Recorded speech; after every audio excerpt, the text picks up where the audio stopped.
kwento ni Juan tungkol kay Jesus. Pinapunta ng mga pinuno ng mga Hudyo sa Jerusalem ang ilang mga pari at Levita upang tanungin si Juan kung sino talaga siya.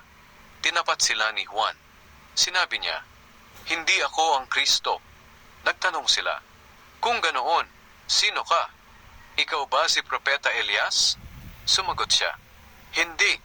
Tinanong pa nila si Juan, "Ikaw ba ang propeta na ipinangakong darating?" "Hindi rin," sagot ni Juan. "Kung ganoon, sino ka talaga? Sabihin mo sa amin para may maisagot kami sa mga nagsugo sa amin. Ano ang masasabi mo tungkol sa sarili mo?" Sumagot si Juan, "Ako ang taong binanggit ni Propeta Isaias nang sabihin niya, maririnig ang sigaw ng isang tao sa ilang na nagsasabi, 'Tuwirin ninyo ang dadaanan ng Panginoon.'" Ang mga nagsugo sa mga taong pumunta kay Juan ay mga Pariseo. Tinanong nila ulit si Juan, "Bakit ka nagbabautismo kung hindi naman pala ikaw ang Kristo o si Elias o ang propeta?"